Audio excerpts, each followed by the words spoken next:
നമസ്കാരം. സഹ്യ ന്യൂസിലേക്ക് സ്വാഗതം. ഇന്ത്യയിൽ രാഷ്ട്രീയം ജനാധിപത്യ ശോഷണം നേരിടുന്നതായി ചരിത്രകാരൻ രാമചന്ദ്ര ഗുഹ. ജനാധിപത്യ ഇന്ത്യ വലിയ വെല്ലുവിളികൾ നേരിടുകയാണ്. രാജ്യത്തെ പ്രധാനമന്ത്രി സ്വയം ദൈവമാണെന്ന് പറയുന്നു. അണികൾ അത് വിശ്വസിക്കുകയും ഏറ്റുപിടിക്കുകയും ചെയ്യുന്ന അവസ്ഥയാണുള്ളത്. പല നേതാക്കളും മിനി മോദിമാരാണ്. കേരള മുഖ്യമന്ത്രി പിണറായി വിജയൻ ചരിത്രത്തിൽ ഏകാധിപത്യ സ്വഭാവമുള്ള കമ്മ്യൂണിസ്റ്റ് മുഖ്യമന്ത്രിയാണെന്നും രാമചന്ദ്ര ഗുഹ ആരോപിച്ചു. ഇന്ത്യ എങ്ങോട്ട് എന്ന വിഷയത്തിൽ സംസാരിക്കുകയായിരുന്നു അദ്ദേഹം.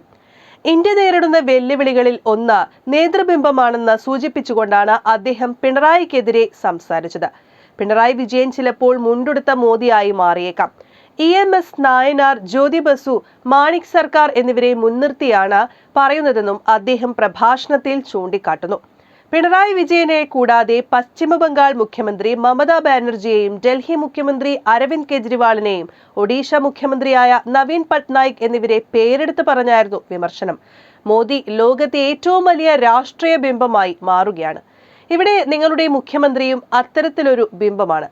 പിണറായി വിജയൻ ചിലപ്പോൾ മുണ്ടുടുത്ത മോദിയും, മമതാ ബാനർജി സാരി ഉടുത്ത മോദിയും, കെജ്രിവാൾ ബൂ ഷർട്ടിട്ട മോദിയും, നവീൻ പട്നായിക് വെള്ള ധോത്തി ധരിച്ച മോദിയുമായി മാറിയേക്കാം.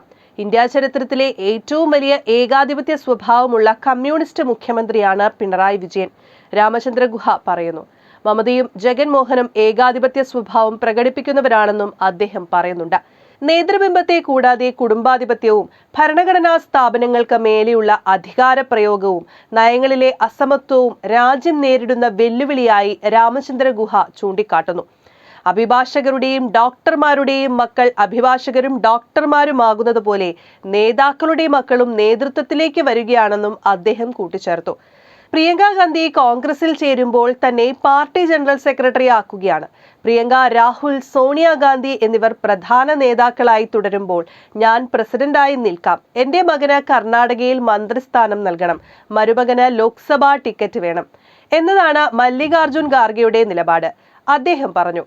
10 വർഷത്തെ മോദി ഭരണകൂടത്തിലെ മാത്രം പോരായ്മകളെക്കുറിച്ചും അദ്ദേഹം പ്രത്യേകം എടുത്തു പറയുന്നുണ്ട്. മോദി ഭരണകൂടത്തിന്റെ സൃഷ്ടിയാണ് ഹിന്ദു മേധാവിത്വമെന്നും അദ്ദേഹം കൂട്ടിച്ചേർത്തു. പ്രാദേശികമായ അസമത്വമുണ്ടാക്കുന്ന നയങ്ങളെക്കുറിച്ചും ഗുഹ ഓർമ്മിപ്പിക്കുന്നു. BJPയെ അധികാരത്തിൽ നിന്ന് പുറത്തു നിർത്തുന്ന ദക്ഷിണേന്ത്യൻ സംസ്ഥാനങ്ങൾ ഭാഷാപരമായും സാംസ്കാരികവുമായ എല്ലാ ധാരകളെയും ഉൾക്കൊള്ളുകയും അംഗീകരിക്കുകയും ചെയ്യുന്നവരാണ്. പ്രതിപക്ഷ പാർട്ടികൾ ഭരിക്കുന്ന സംസ്ഥാനങ്ങളിൽ ഗവർണർമാരെ ഉപയോഗിച്ച് ബുദ്ധിമുട്ടുകൾ ഉണ്ടാക്കുകയാണ് കേന്ദ്ര സർക്കാർ ചെയ്യുന്നത്, അദ്ദേഹം പറയുന്നു. News desk, Sahya news.